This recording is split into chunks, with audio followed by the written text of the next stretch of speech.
What's up guys? My name is Bronte and welcome to my YouTube channel. I wanted to do this video today because ever since I started YouTube, or the first video I ever posted on YouTube was a day in the life of a lab manager or working in the lab. One of the most requested videos I have gotten is how do you get a job in a lab? So I'm going to sit down and properly do that right now. I am not currently in my lab. I am at home. I really wanted to make sure this video was uninterrupted, and I wanted to make sure I cover everything I can. I thought about how I wanted to tackle this video, and really I am going to base it off of my experiences working in labs in my life. There are probably other ways of how to get a lab job that I might miss, so bear with me. These are just going to be my suggestions. These are going to just be from my experiences as well. I do want to put a disclaimer in this video. I do not know how you get a job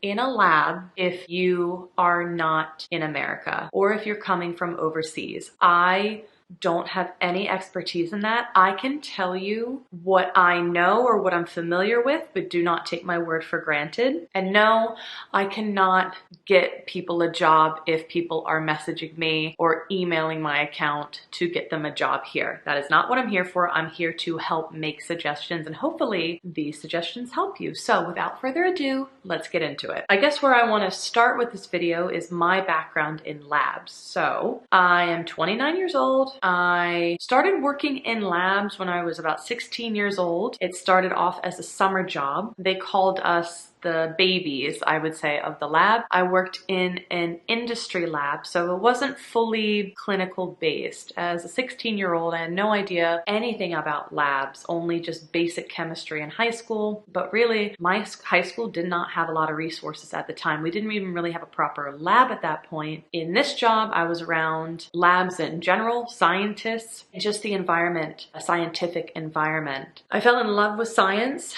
I've always been a science and math girl. I went to college and I graduated with a neuro degree, and I actually originally wanted to go to medical school, so my whole world was wrapped around science. I worked in my labs at university. I ended up doing a year of research there for the university after when I graduated. Then the job I have currently, after I took a couple of years off, called me up and asked if I would be interested in becoming a supervisor there in the research and development department. And then I worked there from 2016 up until now, and I have been a lab manager for the last couple of years, and that's where I am today. That is just a short blip of the story. I think I'm just going to take this in parts. If you are a person or an individual who in the future is looking to work in a lab, you're not in college yet, maybe you're in high school, maybe you're even in middle school, heck, maybe you're in elementary school, I don't know. That is great. And you want some lab experience outside of high school. It may be a little bit difficult, but it is not impossible in my eyes. How I did it was I ended up getting a job that had labs or were lab based. This was a microbiology lab that I worked at. I not only did computer work, but I was able to be around scientists, and when I got more experiences at the job, I was able to help scientists out. And then over time, even when I was 16 or 17 years old, I was allowed to do some technical work, and I was able to start building on my lab skills. They are out there. You just need to find them. I would suggest researching the internet. Do labs over the summer take in high schoolers? I would look for intern technician or technical assistants. Read the passage. Do they require a high school diploma? Do they only require a few years in high school? If you are a high schooler and you want a job in a lab, that's where I would start. Or does your school provide internships for you? I would go to your guidance counselor or your science teachers. They know a lot more contacts than you think, especially from their past time. I would go and talk to them. If you cannot find any resources on the internet, or I would then go and research what kind of labs are around you, where you live. Give them a call, find an email address, write about who you are. Hey, I'm interested in learning more about the lab or starting my lab career. Do you have any opportunities that you offer at any point in the year. You would be very surprised at what you can get when you just reach out. That is my suggestion if you are a high school student or younger. If you are in college, you have an even better outlet of resources there. You have a university, and I'm sure almost every university has a lab or some affiliate of a lab, unless you're a direct art institute, of course. You have so many resources at your fingertips. If you are a science major or anything science, lo and behold, you are going to have a science class. But what really is key is keeping up with your teachers and those that run labs, TAs, and you also want to know what teachers run research, because later on in your years, in your science degree, a lot of the time, or maybe they're going to require some research of you. And this will also help if you go on to even further your studies with a master's or a PhD. Research just looks good in college in general, even if you are not required to have that as your degree to get your degree. To have a little bit of research, if you're planning to get anything lab-based after graduation, that's experience. I would again go to your teachers, talk to your TAs, get to know them. And a lot of the time they will know of more resources than you because they're older than you and they know the university. If you want a job in a lab outside of the university as a college student, again, it's not impossible. Again, I think I would take my recommendations if, as you were a high schooler, as I said, contact, get around, go to your professors, be like, hey, I kind of want to get some more experience outside of university. Do you know anyone? Start from there, build, reach out. It's all about reaching out. That is a key piece in it all. Just extend your hand out. You never know what you can gain from that. If you are also in college, I recommend, just searching around for when summer comes, but start this early. Start it in February or March. You want to be one of the first applicants out there if there is a lab out there that offers summer internships for the entire summer. Now that is a foot in the door. Again, junior lab technician, lab assistant, and then read their bios. If you do not read the bios and you email someone and they cannot take you because you do not satisfy the requirements, I hate to say it, but it almost goes to show that you don't satisfy the job because you need to read directions. I am so sorry to say that. When I've gotten applicants before, there have been certain requirements that immediately they don't fit because they just don't read the first line of the header. Don't ever come across like that. Of course, people make mistakes and it's not clear sometimes, but when it's in bold, there's stars next to it. No, we do not take college kids. No, we do not take high schoolers. Don't email them. That is just my tip. Hate to be blunt, just don't do that. I would get on it right away for any summer internships. Again, reach out.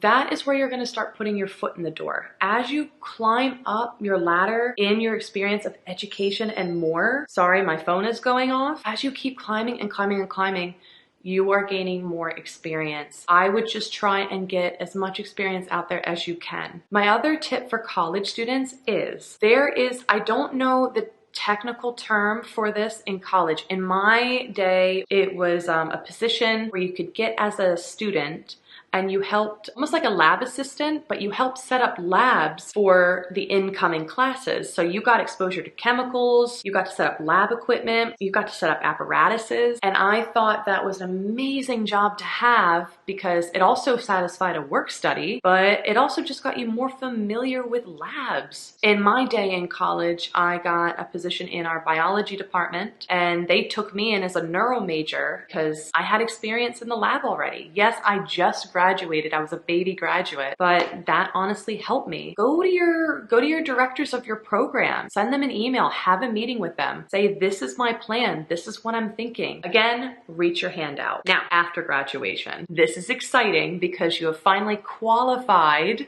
for more positions out in the real world. And that is so exciting. You get to start applying to those general jobs, right? You get to start, you're the entry position. Now, what gets very difficult is you need to have an understanding of what it is going into a lab as an entry level. I'm gonna separate lab technicians, lab managers, a clinical specialist, everything. I'm going to talk about entry level positions. This is like your first job right out of college, right? You need to understand what that position means. You can go into a job, get a job in a lab, and you start off at the same bar as everyone else. There might be people who are technically under you education status wise, but you need to understand those people might have been there for longer and they may appear they know more than you, but you've satisfied a program and have gotten a degree that has said you are more qualified.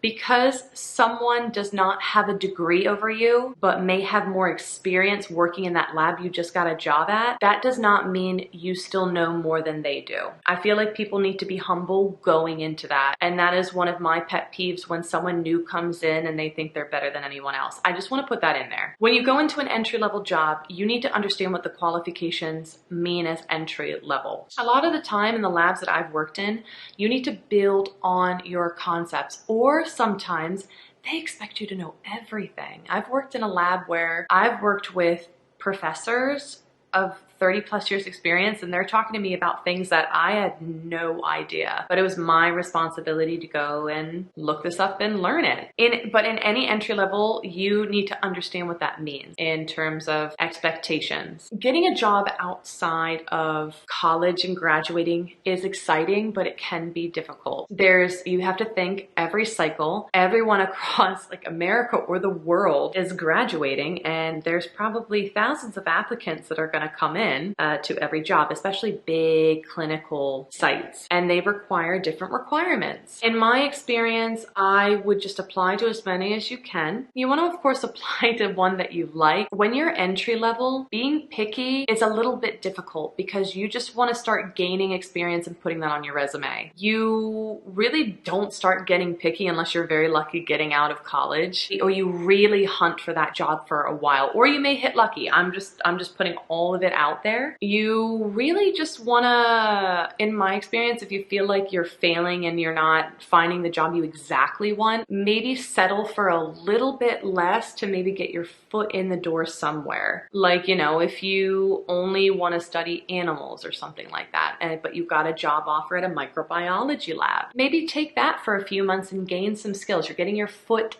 in the door somewhere. But apply all over. If you're willing to move to a new city, apply to a new city. Your options then broaden there. You have to be willing. You have to be ready. Yeah, how ready are you? You have to ask yourself that. When it comes to getting that job, it can be difficult first out. I'm not even gonna lie to you, because a job is not everything that it seems going into it. But how do you get a job out of college? Apply. You know, you can go to a human resource place.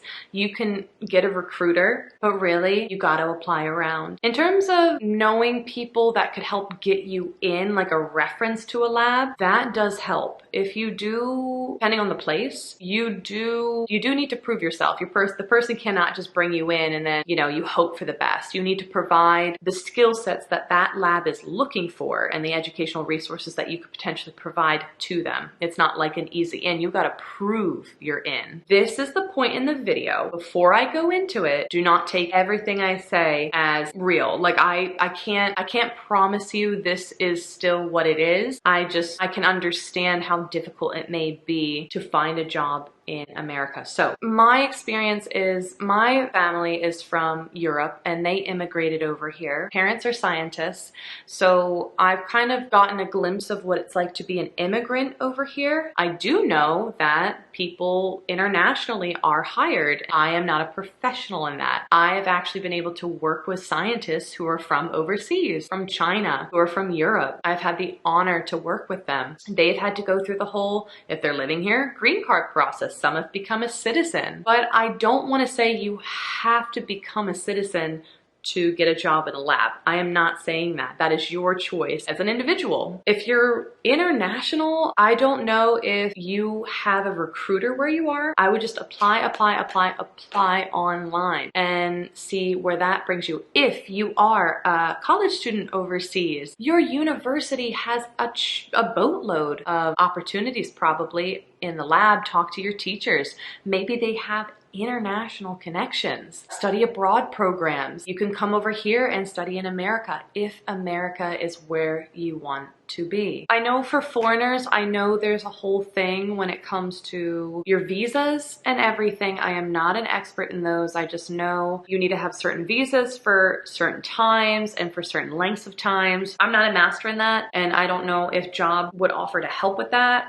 That might be a thing. I don't have any personal experience with that. I just know with a foreign family that I have, you need visas or you need green card. You know, living here, I know that can be a lengthy process. I also know that for some foreigners, you can get sponsored. That is always a thing. I don't know personally, working in my job currently, that's a thing, but I know sponsorships are a thing. I'm not here to help people get a sponsorship, so please no emails if I can get people a sponsorship. I just know that could be a thing from a lab. But apart from all of that, the hiring process for foreigners is probably the same as for citizens in terms of what they may ask in an internship. That's like, what do you do? What have you done? What's your experience? How can you contribute to what we're doing? What is your skill set like? What do you know about the company? What do you know about what we're researching here? Or what do you know about what we do? What is our product? Everything.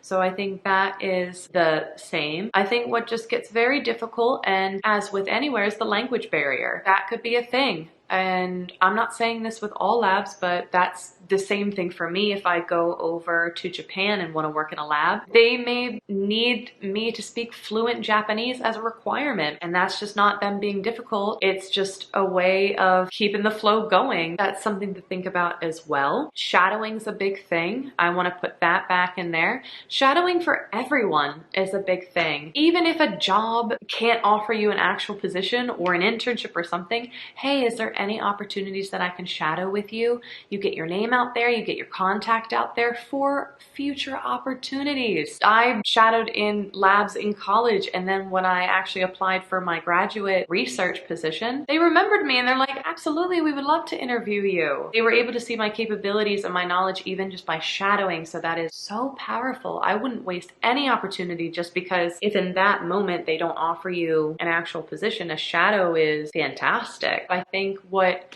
is very important to remember is, if you know, I feel like this is more so for people who are coming out of college who want to get a job in the lab. If you want something clinical, or if you want something industry-based, or you want something medical-based. I've gotten a lot of questions about my current job if I'm a medical laboratory and all of my certs there. I do not work in a medical laboratory. I work in an agricultural microbiology based lab, but I am also a registered nurse. I think that's where it gets like a little bit mixed up. You need to think about what avenue you want to go and all the requirements of a clinical based lab versus an agricultural industry based lab or a medical lab might require. And sorry, I'm right by a hospital. That's where I live, so ambulance go by all the time. So you really need to think about where you want to go. Clinical, research, agricultural sciences, lab. They might require different skill sets. So that is a whole nother topic to get into. So make sure, even if you're not exactly sure where you want to go in your science career, what lab you want to go into, you just know you want to work in a lab. When you start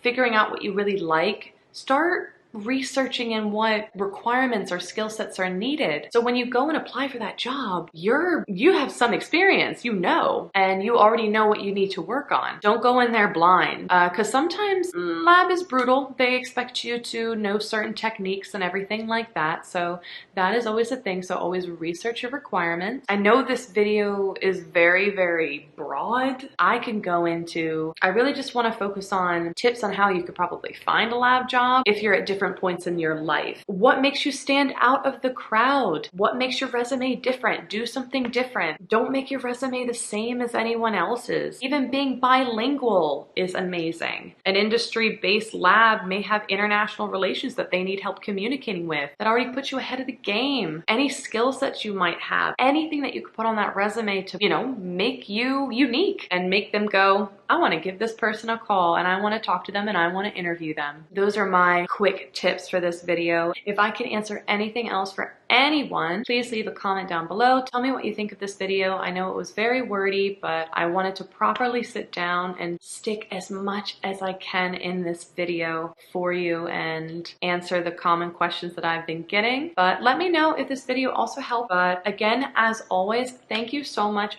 for the support. I'm seeing your comments, I'm seeing you subscribe, and I'm, I have gotten emails. So I really hope I have given you a little bit of help there. And again, if I can do any more, please let me know. But as always, thank you so much for watching, and I'll see you in my next video. Bye!